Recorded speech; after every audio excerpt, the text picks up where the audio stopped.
네, 안녕하세요. 전공수학 가르치는 이정훈입니다. 오늘 시간에는 선형대수학에서 행렬 공부해보는 시간을 갖도록 하겠습니다. 일단 이 강의 자체가 지금 편입수학을 위해서 강좌가 진행될 거긴 한데 임용이나 전공 공부를 하시는데도 선형대수학 문제 푸는 거나 이런 내용 간단하게 이해하기에는 좋을 만한 컨텐츠를 좀 만들고 있으니까 공부하실 때 이용을 하시면 좋을 것 같아요. 일단 행렬을 볼 건데 행렬에 대한 데피니션을 먼저 내리고 그다음에 행렬의 구조들을 어떻게 가져가는지 그 작업을 하는 시간을 가져보도록 할게요.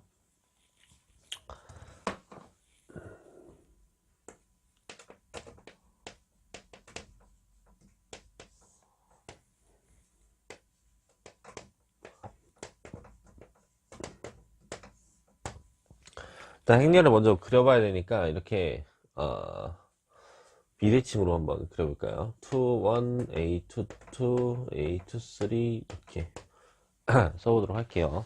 물론 좀 더 일반적인 상황에서 볼 수 있겠지만 유한계로 표현되어 있으면 받아들이기 좀 편하니까 보통 이런 식으로 성분들 숫자들이에요. 이런 숫자들이 묶음으로 들어가 있는 거를 행렬이라고 하는데, 그래서 행렬이라고 하는 거는 행과 열로 이루어져 있는 대수적 구조 형태이기 때문에 보통 행렬이라고 하는데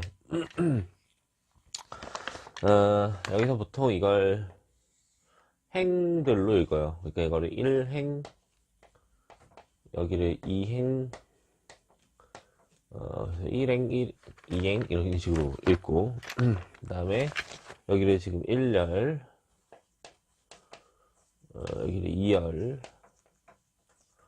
3열 이런 식으로 열을 읽어요. 보통 이런 사이즈가 되면 행은 2개가 있고 열은 3개가 있으니까 2행 3열 2 크로스 3이라고 써서 크기가 2,3짜리가 되는 행렬이 이런 형태이다 이렇게 생각하시면 될 것 같아요.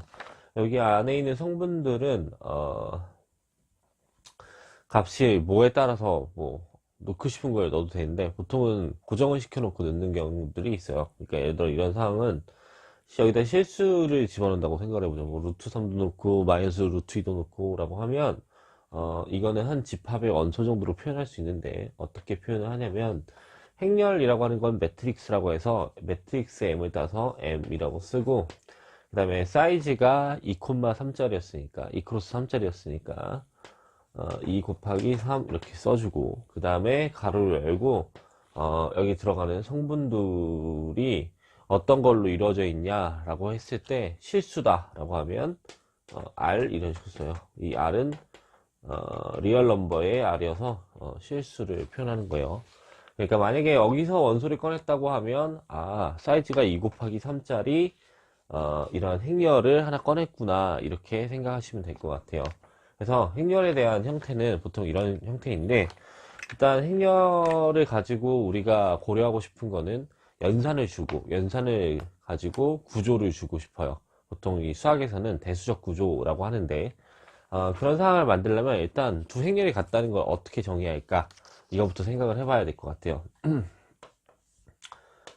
그러니까 애매한 부분들을 해결하기 위해서 이렇게 2 곱하기 2 행렬을 대표적인 예로 한번 볼게요. 그러니까 1, 2, 3, 4 이렇게 있는데 순서만 좀 바꿔보는 거예요. 1, 2, 3, 4 그러면 물론 성분들은 똑같이 들어있죠. 1이 있고 2가 있고 3이 있고 4가 있는 상황인데 이런 경우에 같은 걸로 볼 것이냐 혹은 다른 걸로 볼 것이냐 이런 걸 결정하고 싶어요.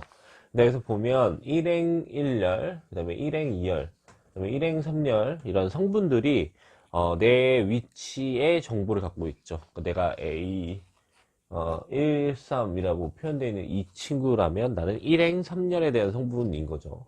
마찬가지로 이 경우에는 1행 2열의 성분이 2다라는 거예요. 그러면 위치에 대한 정보를 갖고 있을 때 위치끼리도 같아지는 걸 같은 걸로 보는 게 그러니까 1, 2, 3, 4를 1, 3, 2, 4랑 같은 걸로 보는 상황이 오면 위치에 대한 정보를 무시하고 가버리는 상황이잖아요. 그럼 굳이 이렇게 표현해 주실 필요가 없죠. 그냥 집합으로 표현해 버리면 되잖아요. 그러니까 의미가 없어지니까 위치에 대한 정보까지 주기 위해서 이런 경우는 다른 걸로 볼 거야. 그래서 내가 만약에 같은 거가 되는 상황이 오면 각각의 위치까지 같아져야 되는 걸로 보겠다는 거죠. 그래서 보통은 이렇게 다 쓰는 게 번잡하니까 모든 성분을 aij 정도로 이렇게 표현을 하는 거죠. 그래서 얘는 m 곱하기 n 사이즈 이런 행렬이 되는데 마찬가지로 bij 쓸게요. 그러면 이 두 행렬이 같다는 걸 표현해 주려면 일단 사이즈는 안 같으면 말이 안 되니까 사이즈가 같은 상황에서 같다고 하는 거에 대한 의미는 어떤 식으로 표현하냐면 각각의 모든 성분들이 같은 거, 그러니까 i, j 성분들이 여기서도 마찬가지로 i, j 성분이 같아지는 거. 그래서 표현을 해주자면 aij랑 bij랑 같아지는데 i는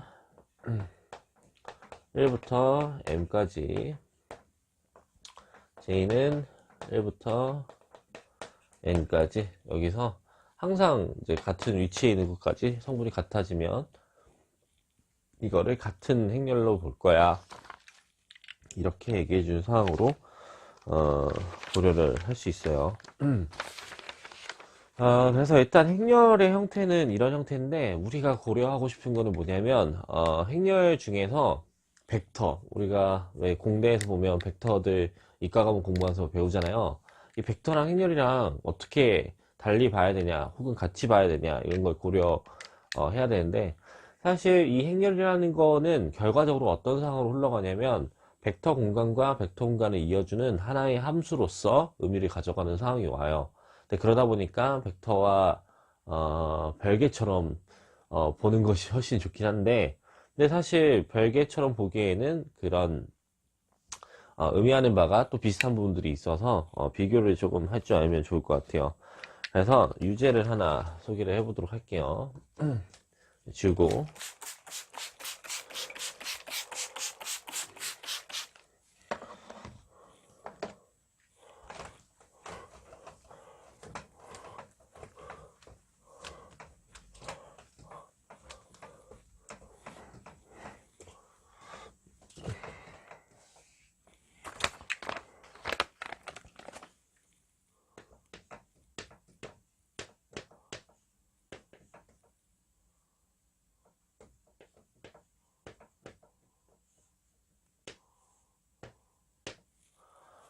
어, 135, 135를 똑같이 이렇게 쓸 건데, 이러한 형태들을 고려했을 때,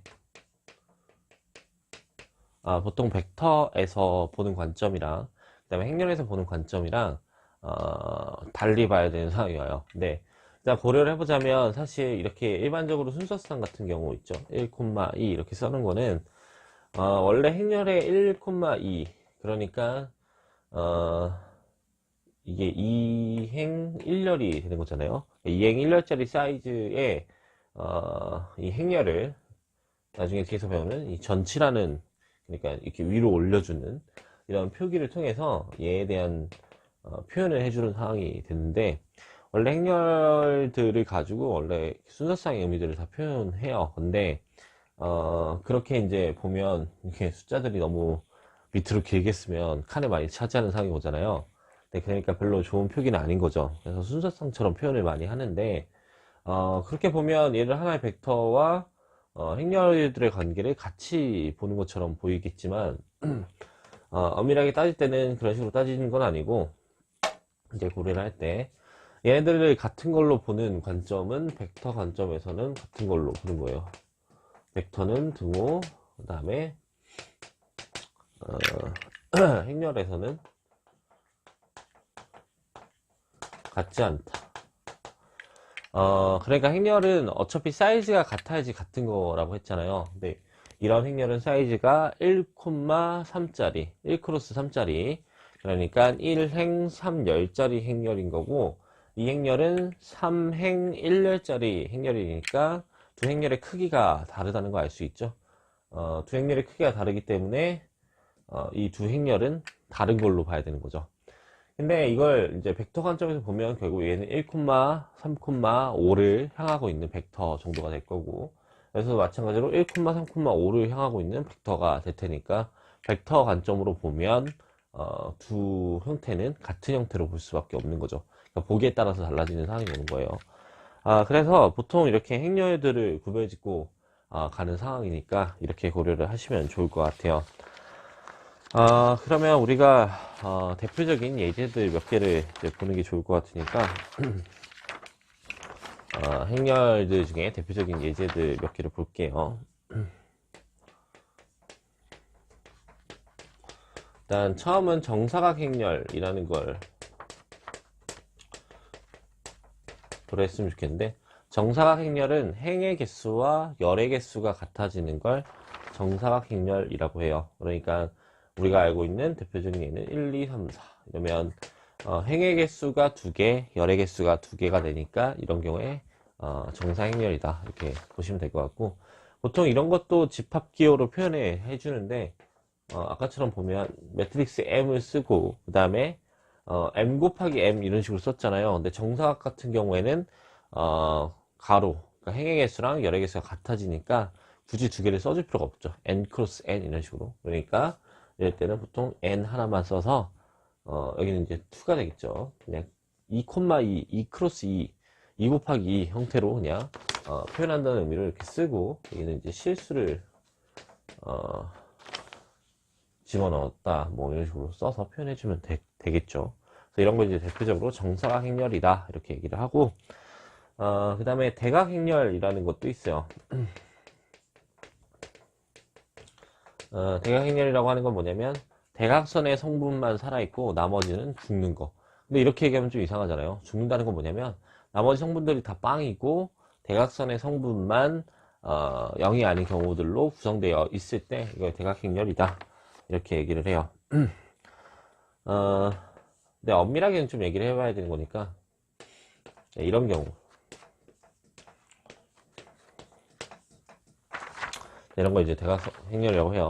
그러니까 정확하게는 어떻게 얘기하냐면 대각 성분을 제외하고 나머지가 0인 걸 대각 행렬이라고 해요. 그러면 대각 성분을 제외하고 나머지가 0인 거니까 여기다 0이 들어가도 상관은 없겠죠. 그러니까 대각선에 0이 들어가도 사실 괜찮은데 그 외에 대각 부분 이 부분을 제외하고는 다 빵이 되는 거를 대각 행렬이다 이렇게 이제 고려하시면 될 것 같아요.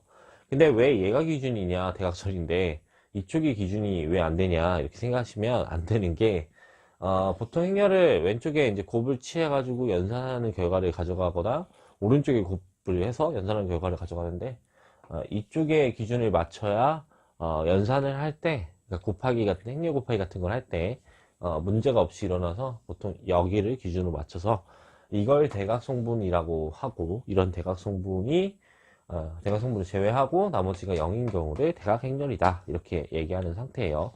왜 그러냐? 그냥 수학은 기준을 맞춰놓은 거예요. 저희가 필요한 대로. 자, 그 다음에 항등행렬이라는 게 있는데,